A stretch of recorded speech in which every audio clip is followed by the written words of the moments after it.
Good morning, sir. Good morning.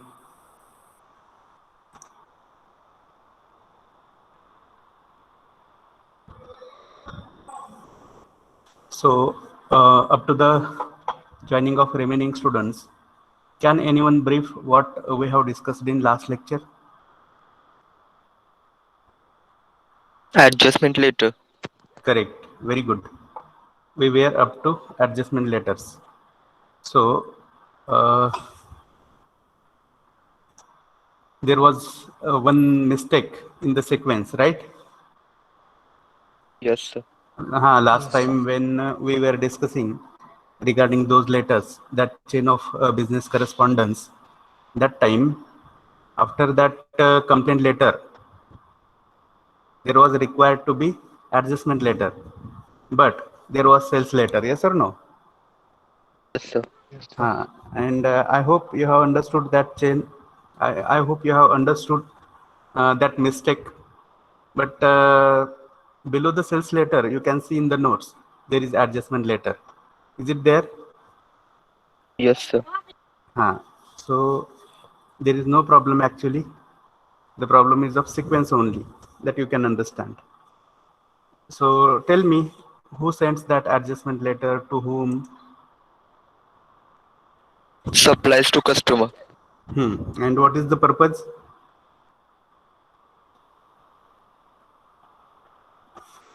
About faulty material that Huh. Okay. But what is there about that faulty material? Huh. apology, sir. Correct. Apology. Apple. Very good. Very good.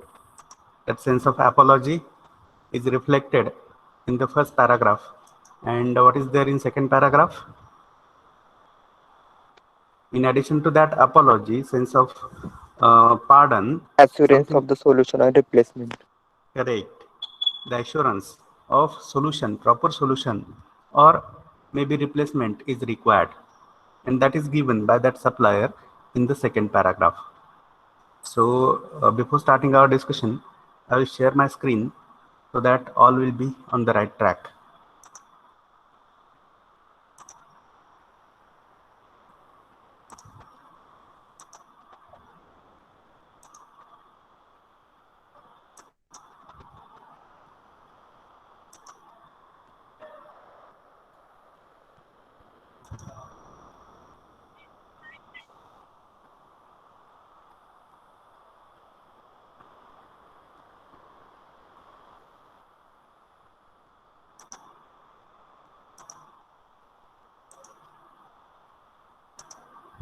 Well, is my screen visible to everyone?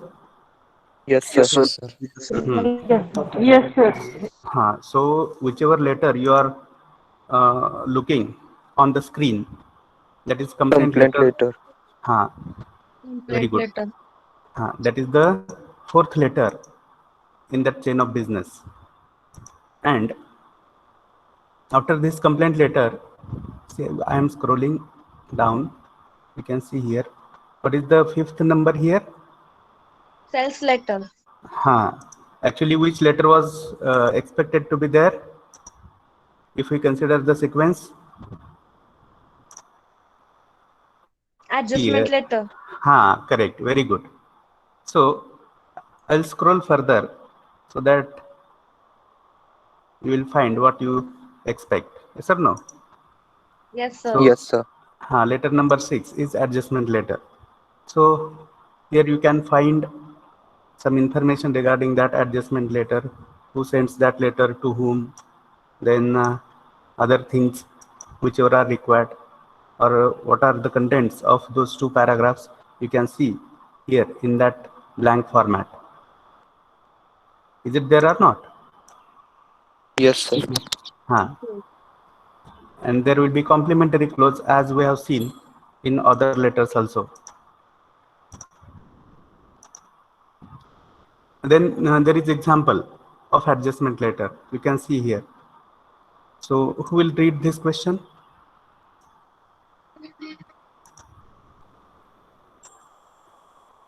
Can I, Someone? sir? Please go ahead. As the sales manager of a computer hardware shop write a letter for adjustment to the customer for providing less quantity of some hardware parts, assure the customer of providing the remaining quantity of material. Correct. So whoever the supplier is in this situation, that supplier might have received one complaint letter from the customer. And what was the issue of that customer? What was the Less quantity problem? provided. Quantity less Correct. म्हणजे Very good.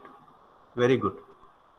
Less quantity is the problem which has been brought to the surface by that customer. Are you clear or not? And with that direction, this letter has been written. You can see here, Sai Sales and Services. So who is this? Whether customer or supplier?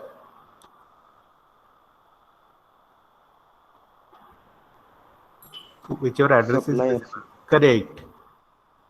This is supplier's letterhead because this adjustment letter is written by the supplier to the customer. Okay. And whichever address you see here, this is of after two Receivers, customers. customer's address. customer. Very good.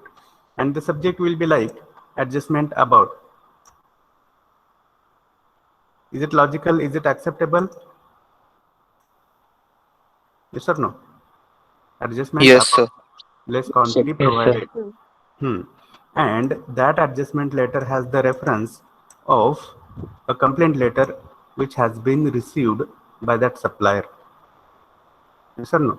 It was received on 18th of January, and which is the date here?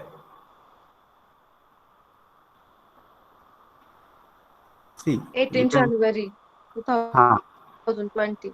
that is the date of reference. And what is this date? 20 January 2020. It means that after receiving complaint, within 2 days, that supplier is writing the letter.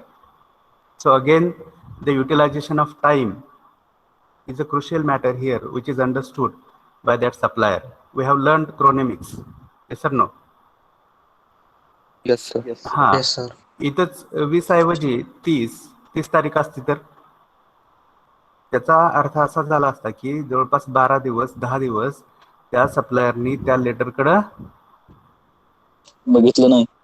बघितलंच नाही. कळते की नाही. म्हणजे हा अटेंटिव्हनेस पण महत्वाचा आहे. म्हणजे quick response is the responsibility of any person, maybe customer or supplier, as per the requirement. Are you clear? Yes, Yes, sir. sir. Yes, sir. So here you can see there are 2 paragraphs. These lines will be reflecting the sense of apology, sense of grief, sense of regret on the part of that supplier. Is that clear? Clear, sir. Yes, sir. हाँ. Clear, sir. Yes, sir. And the second paragraph will be reflecting the assurance of proper solution or maybe replacement, or maybe whatever the remaining quantity is, that remaining quantity, remaining atoms will be supplied, will be provided within certain limit of time. Are you clear? Clear, sir. Yes, sir. So you can see simply deeply regret and assure. Are you getting or not? These are the keywords which reflect the theme of that paragraph. Are you clear? Yes, sir. Yes, sir. Very good. So remaining things you can read, you can understand, and at the end there is complimentary clause. Mr. Sushant Kale is the sales manager of that supplier. Okay, of that supplier's organization, or say distributor or wholesaler, whatever it may be. Clear? Yes, sir. Yes, sir. sir.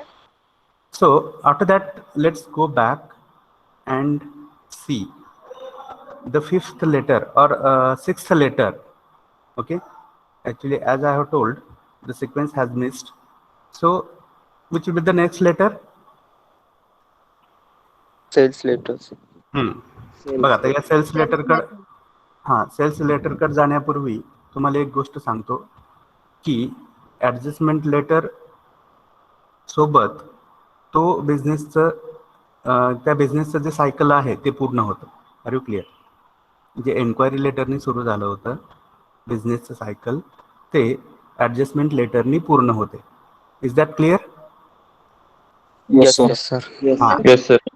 आणि cells letters आणि collection letters, these two are different from that chain of business. Are you clear? Yes, sir. Huh. So during our introduction to this module, the fourth module, we have seen what these sales letter are, what is their purpose, who writes, to whom such letters are written. आहे की नाही? सांगा बघू कोण कोणाला लिहितं हे पत्र?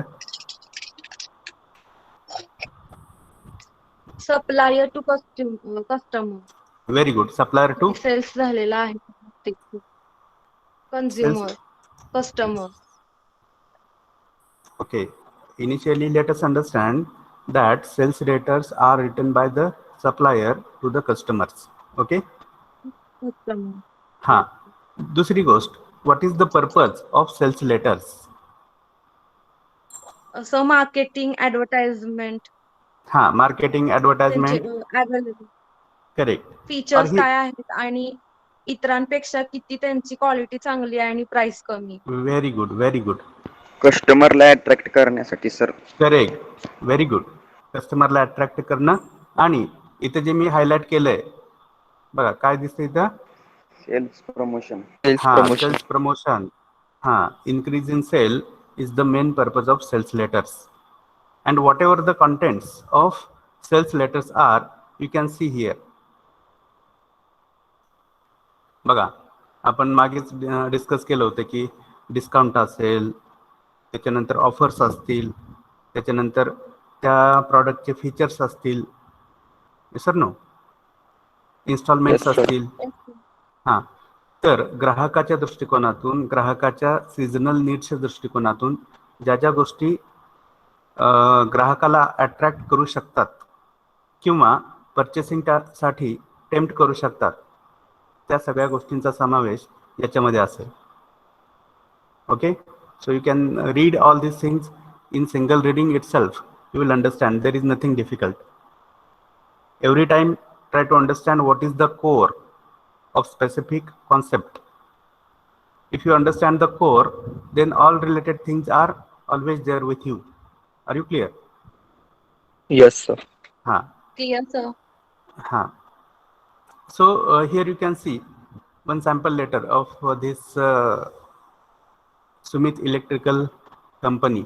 Okay, and here you can see at the beginning, as that supplier has considered summer, okay, or the needs of customers during summer, and there you can find the things like, see here, discount of 5%, right? And this is the letter which is making the customers to purchase the coolers. See here. है की नाही? हे simply जर वाचून जरी तुम्ही बघितलं तरी तुम्हाला हे कळून जाईल. बघा आपण थोडक्यात वाचूयात म्हणजे आपल्याला थोडीशी आयडिया येईल याच्यामध्ये काय आहे ते. बघा, dear sir, with summer approaching, you must be thinking of how to keep your office cool so that you and your colleagues can continue to work efficiently. बघा, तो जो सप्लायर आहे तो कस्टमरला जाणीव करून देतोय की उन्हाळा येतोय आणि तुम्ही नक्कीच असा विचार करत असणार की आपलं ऑफिस थंड कसं ठेवायचं जेणेकरून त्या ऑफिसमधले सगळे एम्प्लॉईज चांगल्या पद्धतीने काम करू शकतील, आहे की नाही? Realising your needs, we have manufactured room coolers for different capacities. बघा, याच्यामध्ये जो प्रॉडक्ट सेल केला जाणार आहे, ज्या प्रॉडक्टची जाहिरात आहे, ते प्रॉडक्ट कोणतं आहे? You can see here. Room coolers. room coolers. We have given detailed specifications in the enclosed pamphlet. बघा, त्या लेटर सोबत एक पॅम्पलेट जोडलेलं आहे जाहिरातीचं. आपल्याला माहित आहे पॅम्पलेट म्हणजे काय असतं. Detail the specifications. मग त्या रूम कूलर्सचे जे स्पेसिफिकेशन्स आहेत ते त्या पॅम्पलेटमध्ये अटॅच केलेले आहेत असं ते सप्लायर म्हणत आहेत. Then you would be happy to know that we are giving a guarantee of 5 years against all manufacturing defects and repair. बघा, गॅरंटी ही एक गरज असते. कोणाची गरज असते गॅरंटी वॉरंटी? कस्टमरची. कस्टमर. हा, कस्टमर. आणि आम्ही ती देतोय आहे की नाही, ती गॅरंटी किंवा वॉरंटी आम्ही देतोय ही जाणीव तो सप्लायर करून देत आहे कस्टमरला. Try to understand. Against all manufacturing defects and repair or replace any part that causes trouble at our own cost. बघा, हा एक ॲश्युरन्स आहे, त्या ग्राहकाचं मन वळवण्याचा प्रयत्न आहे. समजून घ्या. At the end of the pamphlet you will find a card. Please fill it and mail it, as we shall send our technician to inspect your office, examine your requirements and suggest you about the appropriate location of coolers so that your entire office may be maintained at proper temperature throughout summer. बघा, याच्यामध्ये दोन गोष्टी सांगितलेल्या आहेत त्यांनी फक्त, की discount आणि गॅरंटी वॉरंटी. पण आपण ज्या बाकीच्या पण गोष्टी शिकलोय, ऑफर्स असतील, इन्स्टॉलमेंट्स असतील, त्याचं पण याच्यामध्ये तुम्ही इन्क्लुजन करू शकता किंवा त्या गोष्टी सुद्धा तुम्ही याच्यामध्ये समाविष्ट करू शकता. Are you clear? Yes, sir. हां. Yes. आणि तुम्हाला Yes, परत sir. सांगतो की हे जस्ट सॅम्पल्स आहेत. याच्यामध्ये काय लिहायचं गरजेनुसार, काय नाही लिहायचं ते त्या प्रॉडक्टवर ठरेल. तुमच्या कस्टमरच्या गरजा कोणत्या आहेत त्या विचारात घेऊन ठरेल. Okay, so there is flexibility. It is not that specific matter should be drafted hard and fast as it is. It is nothing like that. Are you clear? Yes, sir. Yes, sir. परत पुढे ते supplier काय म्हणतात बघा. If you place the order before 30 जुलै we shall give you a special discount. बघा, आता तिसरी एक गोष्ट त्यांनी मेन्शन केली आहे, डिस्काउंटची. बघा, आपल्याला ज्या गोष्टी पाहायला मिळाल्या, एक तर डिस्काउंट आहे, दुसरं आहे गॅरंटी, आणि अजून एक गोष्ट कोणती आहे?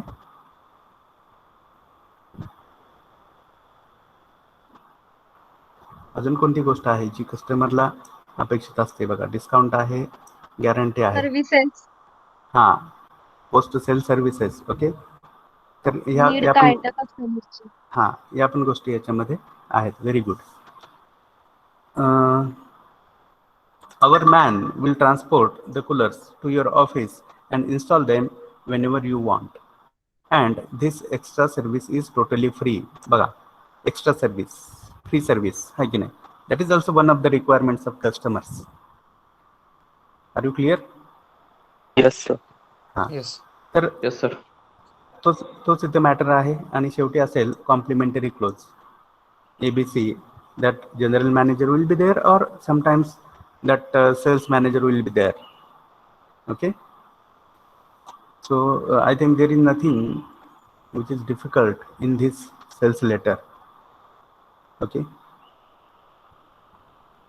any doubt regarding sales letters? No, sir. Huh. Okay. No, sir. Okay, so let's go ahead for the next letter. You can see here, so I'm scrolling onto this 7th letter. Okay, what is it? Collection letters. Collection letter. Letters. Okay, very good. So during our introduction to this module, we have seen what collection letters are. Yes or no? This Vasuli. collection, correct, vasuli. This collection has the meaning, Marathi meaning, vasuli. Okay, तर याच्यामध्ये की term कोणते आहे? की term कोणते आहेत? उधारीवर माल घेणे. हा, करेक्ट. क्रेडिट सेल और sale on the base of credit. हां, क्रेडिट बेस्ड सेल किंवा सेलिंग ऑन क्रेडिट काही म्हटलं तरी चालेल. Okay, but there might be sometimes unexpected delay आहे की नाही? कोणाकडून? कस्टमरकडून.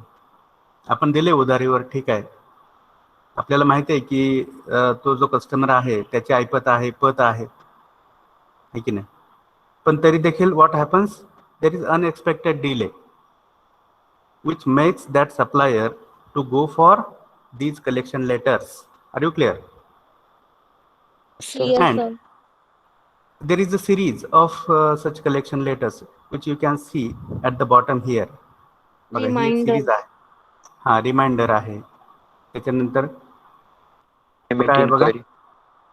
हा आणि याच्यामध्ये Item letter. हा Warning letter. याच्यामध्ये इंटेन्सिटी ऑफ दॅट सिरियसनेस बघा. इंटेन्सिटी ऑफ सिरियसनेस म्हणजे काय? इंटेन्सिटी तीव्रता, राईट. हा Yes, sir. या ए पासून तर ई पर्यंत वाढत जाते, लक्षात घ्या.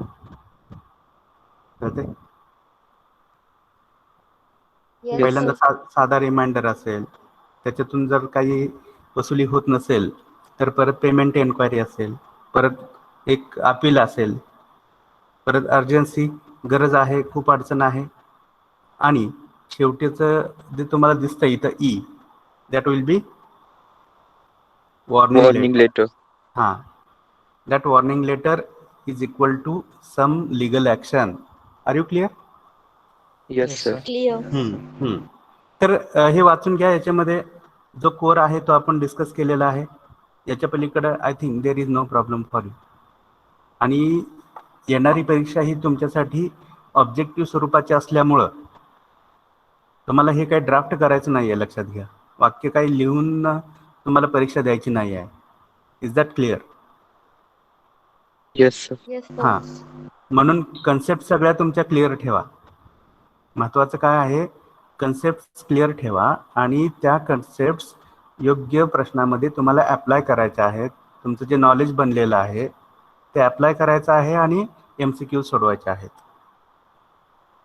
मग त्याच्यामध्ये काय धागेदोरे आहेत, कोणता प्रश्न कोणत्या कंटेंटशी, कोणत्या मॉड्यूलशी संबंधित आहे, हे पहिल्यांदा जजमेंट तुम्हाला आलं पाहिजे.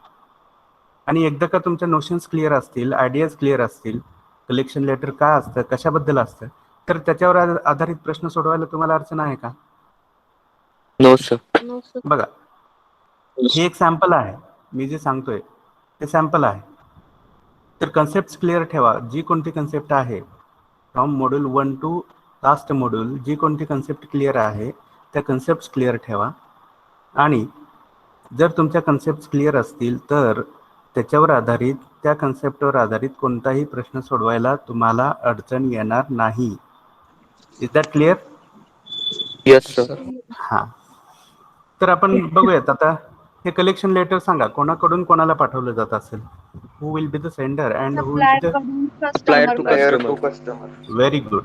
Supplier to customer. Okay, so whose letter head is this? You can see here. Suppliers. Supplier.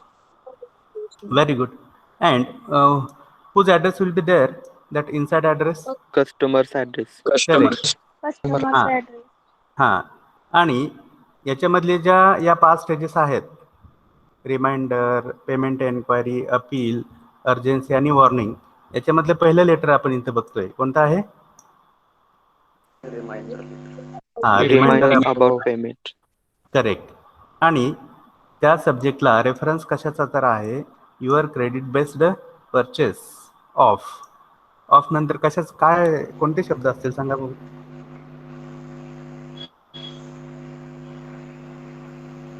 Of नंतर ही जी blank space, For the order number. Order नाही. number. माझा प्रश्न नीट समजून घ्या. ऑफ जी नंतर काही ही जी ब्लँक स्पेस, हां प्रॉडक्ट जे घेतले असतील ना त्याचा असेल सर. Correct, very good. बघा, या ऑफ नंतर जी ही ब्लँक स्पेस दिसते हायलाइट केलेली, त्या ठिकाणी जे कोणतं प्रॉडक्ट उधारीवर दिलेलं आहे की नाही, त्या उधारीवर दिलेल्या मटेरियलचं इथं नाव असेल. Is that clear? Clear. Yes, sir. हां. आणि ऑन नंतर कोणती तरी Date एक डेट असेल ज्या असेल. दिवशी Order number. Date, हां sir. करेक्ट. ज्या दिवशी ते मटेरियल उधारीवर दिलं गेलेलं आहे ती डेट इथं असेल. आणि इथे बिल नंबर असेल, आहे की नाही, Yes, तो sir. एक रेफरन्ससाठी महत्त्वाचा असतोय. तर मग बघा इथं डिअर सर, इथं हा जो मॅटर आहे त्याच्यामध्ये कोणत्या गोष्टी तुम्हाला इन्क्लूड करायच्या आहेत बघा. तर about the details of purchase, मग त्यांनी कोणत्या तारखेला काय खरेदी केलं इन द सेन्स उधारीवर घेतलं, आहे की नाही. Yes, sir. हां, Yes. किंवा त्यांनी काही डाऊन पेमेंट केलेलं असेल तर कदाचित त्याचा पण उल्लेख असू शकतोय, आहे की नाही. समजा 20,000ची वस्तू आहे आणि डाऊन पेमेंट म्हणून त्यांनी समजा 2,000 रुपये भरलेले आहेत. मग येणे बाकी किती आहे त्या कस्टमर कडून? 18,000. 18,000. करेक्ट. तर त्याचं पण वर्णन याच्यामध्ये असू शकते, डाऊन पेमेंट केलेलं असेल तर. त्याच्यानंतर पेमेंट रिमेनिंग म्हणजे राहिलेलं किती आहे, किंवा पेंडिंग पेमेंट किती आहे त्याचं वर्णन असेल, जे तुम्ही आता सांगितलं 18,000 तसं. आणि there will be additional hope for early payment, आहे की नाही.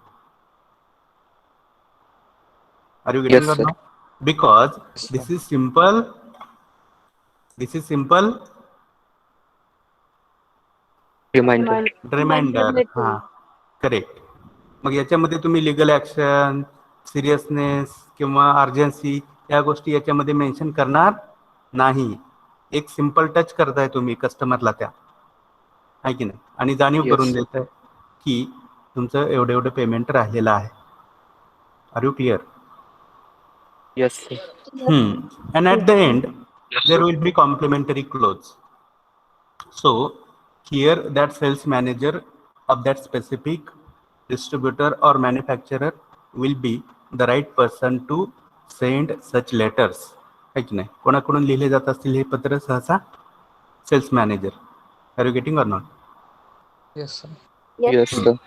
हाँ, try to understand. Then here you can see one sales, that collection letters. One example, you can see the question here. काय आहे प्रश्न? वाचा बघू. As the sales manager of a computer hardware shop designed a collection letter to remind the customer about payment of pending bill. मग इथं cells manager computer hardware शॉपचा आहे, तर तो मॅटर वर येईल. इथे दिसते तुम्हाला Sai sales and services. Okay, त्याच्यानंतर बाकीच्या गोष्टी त्याच आहेत. इथं टू नंतर जो 2 लाईन्स दिसत आहेत, दे आर रेफरिंग टू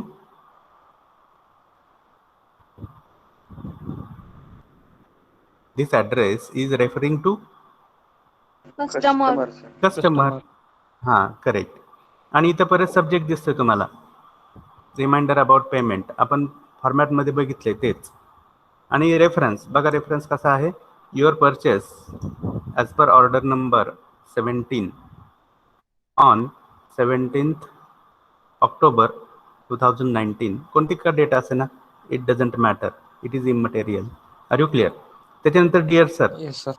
हां, या गोष्टी आहेत बघा याच्यामध्ये. आता आपण ज्या डिस्कस केल्या, किती पेमेंट दिलं आहे, किती राहिलं आहे, है की नाही, डाऊन पेमेंट किती केलं आहे, आणि there will be hope for early payment of that pending amount. Are you clear? Yes, sir. मग वाचूयात आपण, थोडंसं आपल्याला समजून जाईल काय आहे याच्यामध्ये.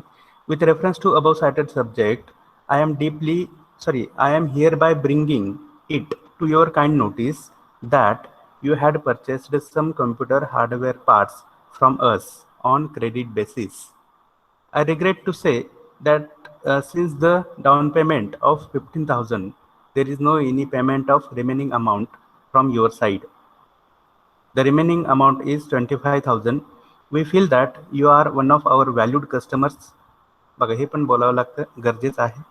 We are always flexible about the payment from our valued customers.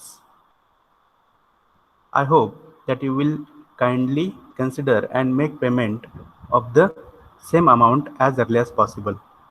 आहे की नाही, आपण जे म्हणतोय ते बरोबर आहे की नाही? Yes, sir. Yes, sir. Yes, sir. हां, तेच तर आहे. बाकी काय याच्यामध्ये या गोष्टी तर असणारच आहेत प्रत्येक लेटरमध्ये. Are you getting or not? Yes, Yes, sir. sir. So should we go ahead for the next question, next element of our content of this module? So I'll take you to the top so you can understand, you will understand. बघा दिसतंय हे? Yes, sir. Yes, sir. हा, मग याच्यामध्ये आपण इथपर्यंत शिकलो का सगळं? बघा Yes, sir. Yes, yes, sir. हा Yes, sir. हा आता आपण काय शिकतोय? पुढचा राहिलेला पार्ट Report concept. Reports. हा, reports. So I'll take you to that actual part. Now tell me, what type of communication is there in reports? What is the need of reports? Yes or no? Yes, sir. Lower authority to higher authority. Correct. Reports are written by the lower authority to higher authority. And what is their purpose? Or what is its purpose? Sir, information देणे. Correct. Report करणे. Information देणे. Organization. To give detailed information. Correct, very good. मग परत सांगा, त्या माहितीची काय गरज असते हायर अथॉरिटीजना? बघा, एखाद्या रिपोर्टमधून, त्याला आपण मराठीमध्ये अहवाल म्हणतो, है की नाही? Yes. हां, तर अहवाल सादर केला असं तुम्ही नेहमी ऐकत असाल, है की नाही? Yes, sir. हां, तर मग रिपोर्टमधून जी माहिती दिली जात असते त्या माहितीची काय गरज असते वरिष्ठांना? सगळी माहिती त्यांना कळवल्यानंतर पुढे काय करायचं ते हां, ठरवतात. Correct, higher authority. Very good, Taking correct, decision. Correct. For taking decision और मेकिंग वन रोड मॅप और ॲक्शन प्लॅन, है की नाही? Or sometimes Yes, sir. deadlines, sir. हां, डेडलाईन्स ठरवणं ते पण गरजेचं असते. त्याच्यासाठी सुद्धा किंवा दिलेल्या माहितीच्या आधारावर एखादं काम किती स्पीडअप करावं लागेल आणि ते कधी म्हणजे तुम्ही जो आत्ता सांगितलं की डेडलाईन ठरवण्यासाठी सुद्धा या रिपोर्ट्सची गरज असते. मग तो रिपोर्ट कोणत्या टाईपचा आहे? आपण कोणते कोणते टाईप शिकलो होतो?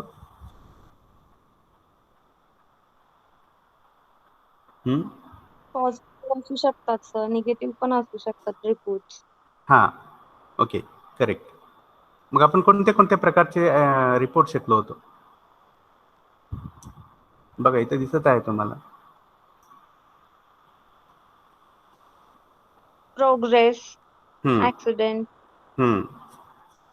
अजून किंवा द प्रोडक्शन. आहे की नाही? आठवतंय का हे सगळं? Yes sir. हां, इंट्रोडक्शन कधीही विसरायची नाही, लक्षात घ्या. इंट्रोडक्शनमध्ये आपण डिटेल्ड गोष्टी डिस्कस केलेल्या असतात आणि त्याच गोष्टी परत आपण याच्यामध्ये पुन्हा डिस्कस करत असतोय. Are you getting or not? Yes sir. Yes, sir. तर आपण एकदा हे वाचून घेऊयात जेणेकरून आपल्याला परत एकदा ही कन्सेप्ट क्लिअर होईल. बघा, in its most common sense a report is a document which is used to inform or to make others aware about some issue or matter. याच्यामध्ये न समजण्यासारखं काय आहे? No, sir. हां, Simple. correct. In organizational or business setup, a report is one of the forms of written, formal, internal and upward communication. बघा, एखाद्या रिपोर्टमध्ये कोणत्या कोणत्या टाईपच्या कम्युनिकेशनचा समावेश असतोय? तर एकतर ते लेखी आहे, बरोबर आहे की नाही? Yes, sir. दुसरी गोष्ट ते फॉर्मल आहे, म्हणजेच ऑफिस लेवलला, ऑर्गनायझेशन लेवलला किंवा वर्कप्लेसमध्ये तसे रिपोर्ट्स लिहिले जातात. परत ते इंटरनल आहे. Internal means within that specific organisation, आहे की नाही? एखादी जी ऑर्गनायझेशन, समजा एक्स ही स्पेसिफिक ऑर्गनायझेशन आहे, तर त्या एक्स या ऑर्गनायझेशनमधला सबऑर्डिनेट हा सुपेरियरला रिपोर्ट लिहित असतो. Are you clear? Yes, Yes sir. sir. And another is upward communication. म्हणजे याच्यामध्ये जी माहितीचा फ्लो असतोय, माहिती कोणाकडून कोणाकडे ट्रान्समिट होत असते? तर ज्युनियरकडून सिनियरकडं, आहे की नाही? इन्फेरियर एम्प्लॉय कडून कडून दोन. करेक्ट, इन्फेरियर कडून सुपेरियर कडं, एम्प्लॉय कडून बॉस कडं, असं पण म्हणू शकताय तुम्ही. Are you clear? Clear. Yes, sir. Yes, sir. As the part of official communication, reports are written by the people working at lower level to the people working at higher level. The chief purpose of a report is to inform the higher authorities about certain issues like accidents, the progress of any project, fall in production, investigations, etc. On the basis of provided information, suitable decisions are taken by the higher authorities. Reports play a vital role in decision-making process. Business reports are drafted on the letterheads of concerned organizations. त्या ऑर्गनायझेशनच्या लेटरहेडवर ते draft केले जातात. Date, internal address, subject line, salutation, complimentary clause, etc. are the most common aspects of reports which are written in the form of a letter. बघा, हे एक आपण समजून घेऊयात. आपण ज्या फॉर्मॅटमध्ये बिझनेस करस्पॉन्डन्स मधले लेटर शिकलो त्याच फॉर्मॅटमध्ये रिपोर्ट्स लिहिले जातात, त्याच लेटर हेडवर. फक्त ठराविक काही गोष्टींमध्ये चेंज असू शकतो. Are you clear? Clear sir. हां. Yes, sir. इथं शेवटी बघा, रिपोर्ट्स व्हॅरी म्हणजे बदलणे, फरक होणे. इन देअर पर्पज म्हणजे वेगवेगळ्या रिपोर्ट्सचा उद्देश हा वेगवेगळा असतो. But all of them will require a formal structure and careful planning. Formal structure म्हणजे काय, तर लेटर हेडचं स्ट्रक्चर. Are you getting or not? Logo असेल, त्या कंपनीचं नाव असेल, Yes, sir. रेफरन्स असेल, इकडे डेट असेल, त्याच्यानंतर इनसाइड ॲड्रेस असेल, वगैरे गोष्टी. That is formal structure. Are you getting or not? Yes, sir. Reports vary in their purpose, but all of them will require a formal structure and careful planning, presenting the material in a logical manner using clear and concise language. बघा, logical manner, टप्प्याटप्प्याने मांडणी करणं गरजेचं आहे. त्याला आपण encoding म्हणतोय, आहे की नाही? डिझायनिंग ऑफ द मेसेज शिकलोय की नाही कम्युनिकेशनमध्ये? Yes sir. हां, तेच इथं परत लागू पडत आहे. Clear and concise language. आपली भाषा त्याच्यामधली स्पष्ट पाहिजे आणि थोडक्यात पाहिजे. जे काय मांडायचं आहे, काय मांडायचं नाही आहे, काय इन्क्लूड करायचं, काय करायचं नाही, काय महत्त्वाचं आहे, काय महत्त्वाचं नाही, हा डिसिजन खूप महत्त्वाचा आहे. आणि तो डिसिजन कोणी घेणं गरजेचं आहे? कोण घेईल तो decision? Lower level. Boss. Correct, lower level person or the person whoever is writing the report. Are you clear? Yes sir. Yes, sir. हां, तर लक्षात घ्या. मग याच्यामध्ये डिफरंट टाइप्स ऑफ रिपोर्ट्स आहेत. त्याच्यामधला पहिला तुम्ही इथे पाहू शकता, कोणता आहे तो? Progress report. Progress report. हां, प्रोग्रेस रिपोर्ट. मग ही प्रोग्रेस कशाची? तर कोणत्या तरी प्रोजेक्टची. हे क्लिअर लक्षात घ्या आहे की नाही? बघा, एखादा कोणता जो प्रोजेक्ट आपण घेतो तो ठराविक वेळी कोणत्या तरी टप्प्यावर असतो. मग ती एक प्रोसेस असेल, लक्षात घ्या. Project completion is one process that has specific duration. Are you getting or not? Yes Yes, sir. Yes, sir. sir. हां, मग तो प्रोजेक्ट किती मोठा आहे त्यावरून त्याला लागणारं ड्युरेशन हे ठरत असतं. Are you getting or not? Yes, sir. हां, तर जसं समजा तुम्ही आता भारतामधले सगळे रस्ते सिमेंटचे करणं सुरू आहे, तर हा प्रोजेक्ट 1 महिन्याचा 2 महिन्याचा असू शकतो का? No, sir. Long term. हां, नो सर. करेक्ट. म्हणजे प्रोजेक्ट कोणत्या स्वरूपाचा आहे त्याच्यावरून त्याला लागणारा कालावधी किती आहे हे ठरत असतं. ते हां, डिपेंड आहे त्याच्यावर. Depend on the project. Correct, depends upon the project or depends upon the hugeness or investment also, आहे की नाही? जेवढा कालावधी जास्त, जेवढा प्रोजेक्ट मोठा, तेवढी त्या प्रोजेक्टवरची इन्व्हेस्टमेंट सुद्धा Just. जास्त असते. करेक्ट, जास्त असतो. Very good. मग आपण वाचूयात आपल्याला सिंगल रीडिंग मधून पण हे समजून जाईल.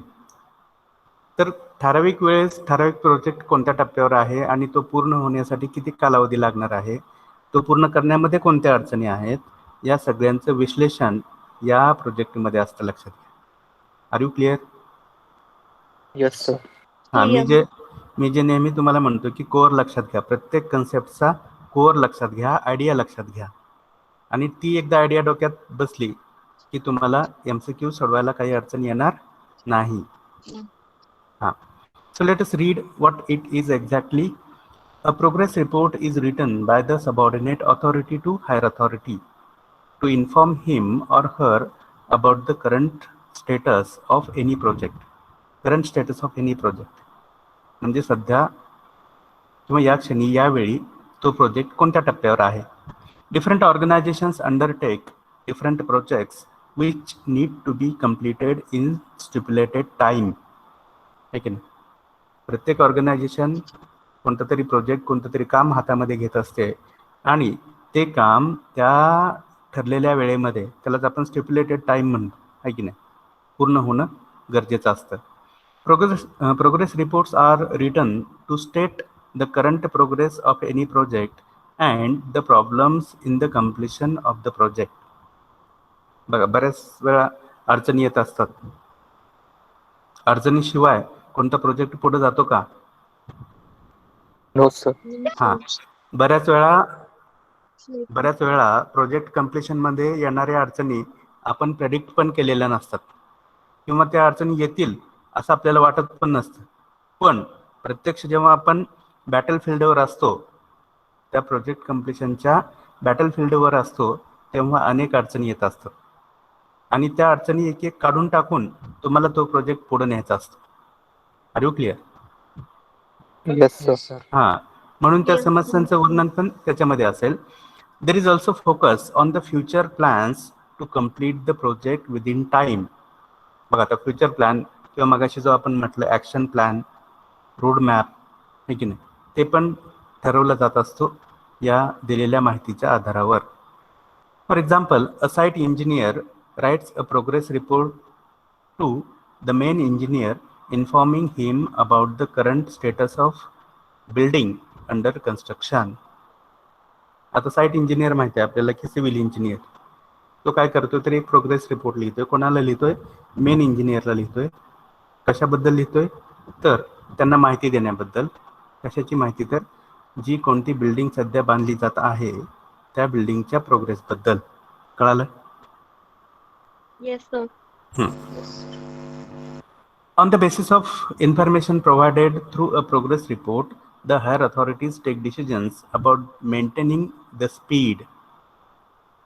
बघा, एकतर आहे ते स्पीड ठेवावं लागेल किंवा ते वाढवावं लागेल according to the received information.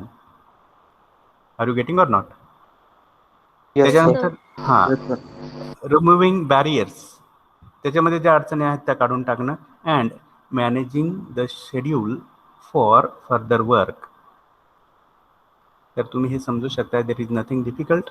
Then in a progress report following points should be included. कोणते कोणते पॉईंट्स असले पाहिजेत बघा, तर इथं हे 4 पॉईंट्स तुम्हाला दिसत आहेत. मग याच्यामध्ये details of the works completed, कोणती कोणती कामं पूर्ण झालेली आहेत. बघा, एका मोठ्या प्रोजेक्टमध्ये पण छोटी छोटी कामं असतात. Are you getting or not? Yes, हां, sir. तर मग कोणती छोटी छोटी कामं पूर्ण झालेली आहेत त्या मोठ्या वर्कच्या संबंधात ते तुम्हाला मांडावं लागतं. Then details of the works remaining, कोणती कोणती कामं राहिलेली आहेत ते तुम्हाला सांगावं लागतं. Problems in successful completion of the project, किंवा तो प्रोजेक्ट यशस्वीपणे पूर्ण करण्यासाठी किंवा करण्यामध्ये कोणत्या कोणत्या अडचणी आहेत त्यांचं पण वर्णन आपल्याला करावं लागतं. आणि केवळ प्रॉब्लेम्सच मांडायचे नाहीत, तर ते प्रॉब्लेम्स काढून टाकण्याचे मार्गसुद्धा आपण सजेस्ट केले पाहिजेत. कारण आपण ॲक्च्युअल वर्क करत असतोय किंवा आपण ॲक्च्युअल फील्डमध्ये असतोय, त्याच्यामुळे सगळ्या गोष्टींचा अंदाज हा वरच्या अथॉरिटीपेक्षा आपल्याला असणं गरजेचं आहे. Are you getting or not? Yes, sir. Yes, हां, sir. आणि Yes, sir. हा अप्रोच तुम्ही नेहमी ठेवला पाहिजे. नुसतेच प्रश्न मांडायचे नाहीत, तर ते प्रश्न कसे सोडवायचे या दृष्टीनं देखील तुम्ही मार्ग दाखवणं गरजेचं आहे. तर मग तुम्ही राईट ॲटिट्यूडनी जॉब करताय असं त्याचा अर्थ होतो. Are you getting or not? Yes, sir. हां. Yes. मग इथे तुम्हाला एक्झाम्पल दिसतंय, एक्झाम्पल ऑफ प्रोग्रेस रिपोर्ट. हे वाचा.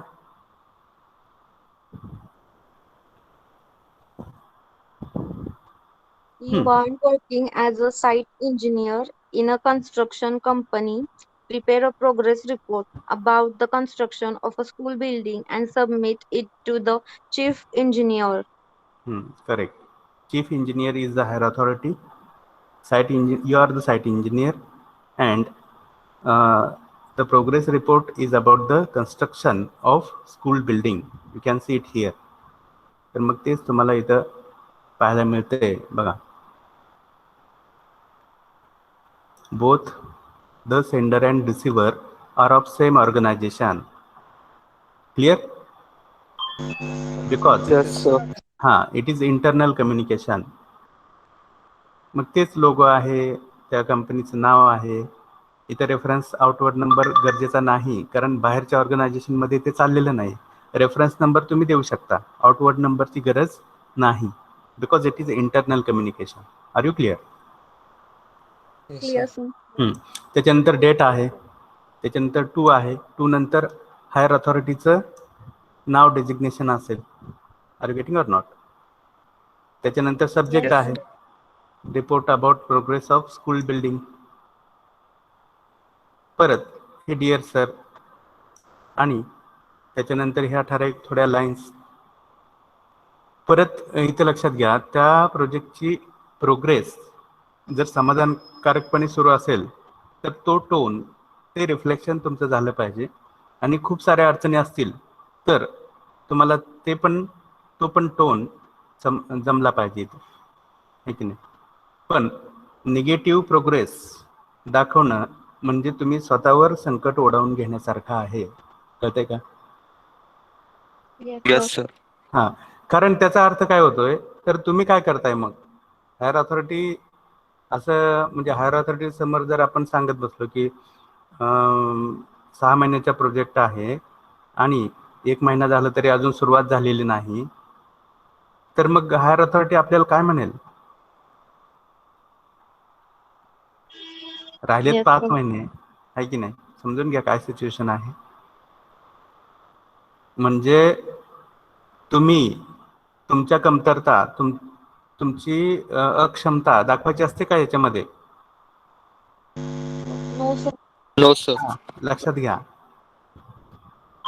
नाहीतर मग फायनली जबाबदारी तुमच्यावर होते. मग तुम्ही काय करताय हा प्रश्न हायर अथॉरिटी तुम्हाला विचारते. मग त्याचं उत्तर कदाचित आपल्याकडे नसू शकते. Are you getting or not?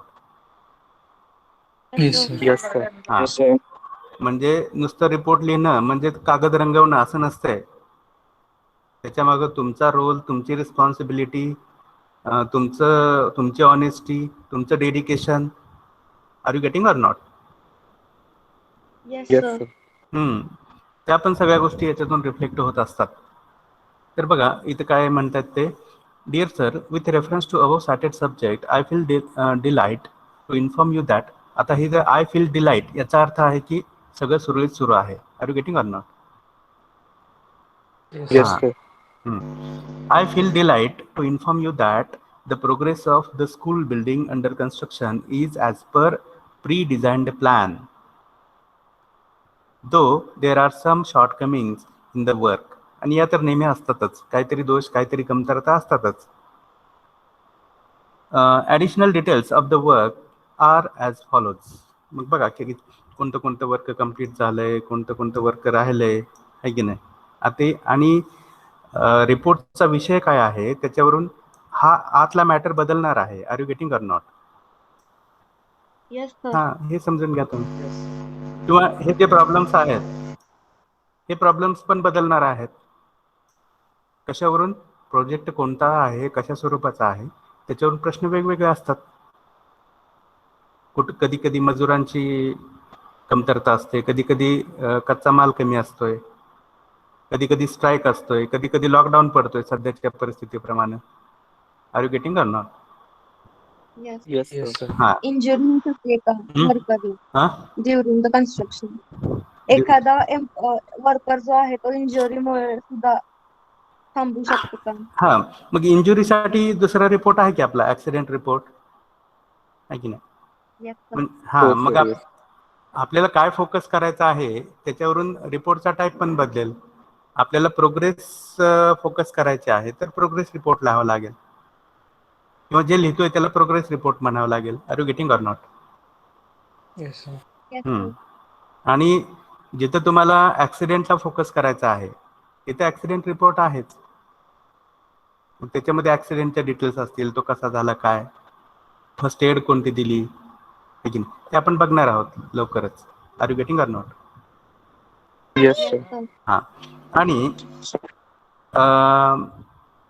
Problems नंतर त्याचे सोल्युशन्स पण आहेत लक्षात, जे आपण सजेस्ट केले पाहिजेत एम्प्लॉई म्हणून, कारण आपण साईटवर आहोत, आपण ॲक्शनमध्ये आहोत. Are you getting or not? आणि Yes, sir. परत एक सांगा मला, हे प्रॉब्लेम्स आणि हे सोल्युशन्स याच्यामध्ये काय रिलेशन असेल? किंवा या दोन शब्दापकडे बघा, प्रॉब्लेम्स आणि सोल्युशन्स. बघा, जे तुम्ही प्रॉब्लेम्स मांडताय त्याच्या अपोजिट नसतील का solutions? Yes, sir. Yes, sir. Provision. हां, प्रोव्हिजन. Provision, correct. म्हणजे समस्या आणि त्याचं निराकरण ह्या एकमेकाच्या अपोजिट गोष्टी आहेत, लक्षात घ्या.